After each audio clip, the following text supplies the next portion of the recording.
The father's anger boils over when he came face to face with his son's killer. Happened at the sentencing in Ohio after the suspect pleaded guilty to murdering the 28-year-old man.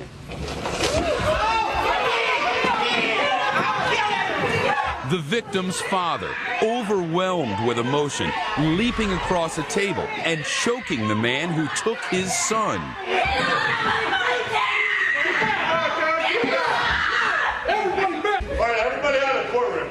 Minutes later, it's over. Deputies clearing the courtroom and dragging the bloody father out in restraints. A show in a courtroom. While the killer was sentenced to 33 years to life in prison, the father later released. Scene of a man who murdered a 6-year-old girl as she slept. And today, neither side could control their emotions. Sentence you to the maximum allowed by law, 15 years incarceration. Quiet. Moments after Chavez was condemned to prison, you can hear Chavez's family screaming in protest. No, Your Honor. Thank you. Mr. Lawrence, anything else?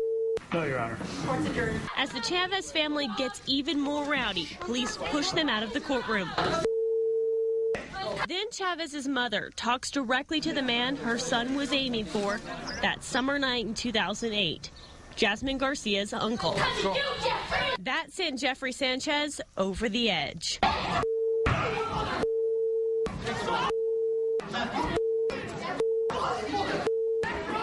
This was the damage done. The tension started building when the dead girl's mother spoke to the judge 20 minutes earlier. I'm lost. Two men were in court today, both involved in an early morning fight Sunday morning that police say led to the death of a 17-year-old girl who was 2 months pregnant. First time inside the courtroom today where things became very heated. As soon as 20-year-old Eric Del Bono was escorted into the courtroom, a fight broke out, and the filled courtroom had to be evacuated. You can hear the guards yelling for everyone to get out.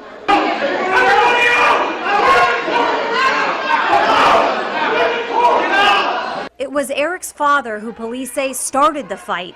He was arrested and charged with contempt of court. He saw his son, he saw his face, and he just bugged out, you know. That was it. He just so upset to see him like that. Everyone flooded outside of the courthouse as state police showed up to investigate. City, Utah, where 25-year-old Tristan Lamoureux awaits sentencing. He was convicted of killing his 19-year-old wife. While Mr. Wilson is pouring his heart out, he glances over at the defendant. What's the defendant doing? He's just rocking in his chair like it's Sunday afternoon watching a football game. Mr. Wilson retreats briefly, and then it's on.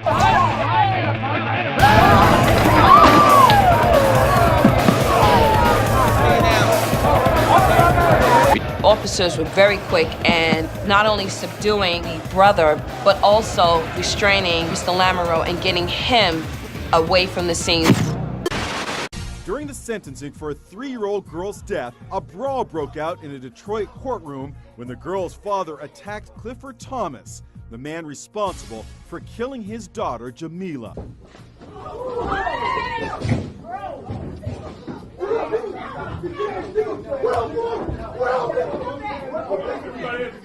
The courtroom was cleared and rescheduled.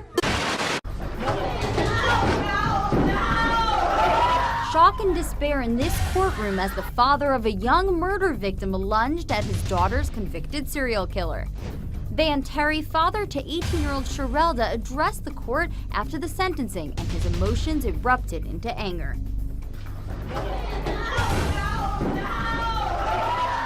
Michael Madison was sentenced to the death penalty after murdering 3 women near his Cleveland apartment. Throughout his 6-week trial, the only emotion Madison displayed was an evil grin, which could have only made it harder on the girls' families. But no matter what you think about them, you had to feel awful for that attorney who got knocked out cold by his own client in a Kentucky courtroom this week. Well, the good news is public defender Doug Crickmer is out of the hospital, and he's back at the very courtroom where it all happened for us this morning. Doug, good morning to you. Will. Mr. Hayford had been in jail for some time. He's looking at some significant jail time if he's convicted. He's got some new charges coming at him. He's got some anger management issues. I'd say he has definite anger management. Chaos erupts at the suspect's court appearance just a short time ago. Eyewitness News cameras rolled as officers restrained a person at Matthew Komrowski's arraignment. Now, we've been working this story since last week. Komrowski is accused of killing a Cranston woman and then setting a fire to cover it up. Komrowski, who had tight security after being uncooperative during his bail hearing at the Cranston police station over the weekend, agitated the victim's family when he told the judge they would help pay for his bail. Yeah, I think her family is going to help me. As Komrowski, who entered no plea on murder and kidnapping charges, was being led out of the courtroom, a man believed to be the victim's friend or relative reached over the rail and lunged at him, causing a ruckus. Thank you.